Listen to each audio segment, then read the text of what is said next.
Welcome to Website Creative Pro. My name is David, and in this video, we're going to look at a website that transformed from a personal finance blog into a $20 million a year business. What's up, guys? It's David from websitecreativepro.com, and in this video, I want to share with you a blog that grew from a simple personal finance blog back in 2010 to now a $20 million a year business. I just love these stories about this like someone starting a blog and it blowing up, because this has happened numerous times for other people, like with Pete Cashmore and Mashable, or Brian Clark with Copyblogger, both of whom started their blogs as just solopreneurs, and then their website blew up into these massive businesses. And this personal finance blog is no different, and you're going to be quite surprised, I think. So anyways, let's get to the case study right now. Welcome to my laptop. Let's begin. $20 million a year business. You're looking at it. It's called thepennyhoarder.com. Absolutely unbelievable story about a solo blogger who having their blog transform into just a little side project into not only just being successful, but to being like a $20 million a year business. It's just unbelievable, because Kyle has such a unique niche with this website, and it's totally unique when it started. At this time, most people were just starting generic personal finance blogs about like how to save money on lattes, or how to refinance your credit card or home loan, or some generic boring stuff like this. And then the Penny Hoarder comes out, and it's just like, first off, the domain name's super unique. And then look at these titles: how to sell your music online, get paid $100 to name a company, how to rent your car out for $10 an hour, the Penny Hoarder's pile of cash sweepstakes. It's like, what? It's like, you want to click on that. Like when you read this stuff, it's like, yeah. And this is from 2011. This is using the Wayback Machine. And I just love finding stories like this about someone who had a blog and then blew up.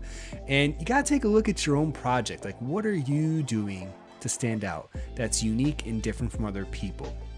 Because if you're not doing anything in particular to stand out, you're gonna just blend in too much, and then you're just competing against other people that are probably doing something that you're doing maybe a little bit better.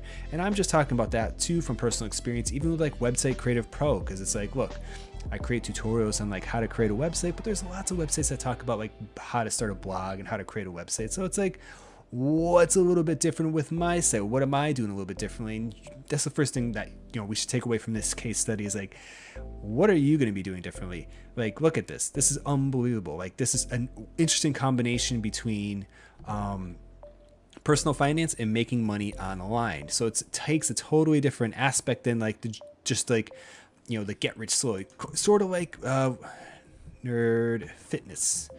Nerd fitness is another example of like looking like nerd culture and being a dork and that sort of thing, and fitness, and it's like combining these two groups, these two massive groups. Like nerd culture is really popular, fitness is really popular. Let's combine the two into one, nerd fitness. It's like, it's a no-brainer. It's like, if you're on this site like this, you're not expecting like generic content. You're expecting content that's kind of geared more towards people who like, pop culture, nerd culture, and fitness. And like, that's one thing that the Penny Hoarder does really well. So let's take a quick look at what it looked like today. All right, so they have 8 million active Penny Hoarders. They have 100,000 followers on Pinterest, almost 7 million followers on Facebook, 1.2 million email subscribers. If we take a look at SimilarWeb, we can kind of get a rough estimate. This is not accurate by any means, but it's usually within the ballpark. And let's just take a quick look at the rough visitors, and we're talking about a 16 million visitor a month website. What? Like, imagine that. Imagine that. Like starting a blog, it's like, oh, it's Website Creative Pro, and 3 years from now has 16 million visitors. It'd be like, what? That's impossible. And I love stories like this. So let's just take a quick look. So the main thing that he's getting right is the content. Right from the get-go, right from 2011, he was creating high quality, interesting pieces of content that were totally unique compared to what everyone else is doing. Even today, how many personal finance blogs start today and they're still talking about, how to save, how to invest, like very boring stuff. It's like he was kind of ahead of his time, where he kind of created a new niche a little bit, sort of like the way minimalism kind of blew up. Like nobody heard of minimalism back in 2010, and then now minimalism is a thing, and minimalism blogs can get millions of visitors. But like who would know? And that's kind of like what the Penny Hoarder kind of did. Now let's just take a quick look at some keywords that they're ranking for. So we got Penny Hoarder, and that's amazing too. Like they 40,000 searches a month for their own keyword, basically. That's unbelievable. That's how popular the website is. That 40,000 people are searching. Basically, that's what volume kind of means. How much search traffic this specific keyword is getting for the month. Penny Hoarder, the Penny Hoarder, 22,000. That's great. And then we have look selling plasma, selling plasma. Oh my god. Selling apps, free money. My Coke rewards, 160,000, and they're ranking number 9. Sell your stuff apps. All right, so I guess they have like the best sell your stuff apps. How to make money fast. Jobs for college students. Like they rank for some really nice keywords. Now, if you take a look at their content, it's quite obvious the way that they're generating revenue. They're generating revenue, and I got this also from interviews, is primarily through affiliate marketing. And affiliate marketing means like they'll just like promote a company, or they'll work with a company and run a promotion, and then they make a commission based on sales of that specific product, but not always, And this is basically one kind of big affiliate site. Not that it's an affiliate site, because they have tons of content. So like that maybe necessarily isn't linking out to an affiliate offer. So like, okay, let's just take a quick look at Walgreens. We'll take that one. How to make money online. Okay, 45 recommended ways to earn extra cash. All right, let's take a quick look at that. All right, so let's take a look. So we got the email opt-in form up top there. Let's see where the other email form is. Do you like this article? Okay, so what happens if I... Great, sign up for the newsletter. Wonderful. All right, so this is one of the best spots too, at the bottom of the post, and also like right here in the footer. Yeah, see, they got it right there. That kind of sucks. Subscribe to our newsletter. Yeah, I think they could do a little bit better job with coming up with something compelling reason.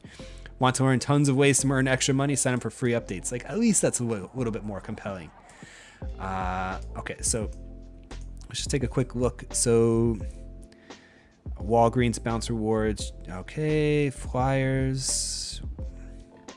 All right, so Penny Hoarder. Yeah, affiliate ID. All right, there we go. This is an affiliate link right here. It's a perfect example.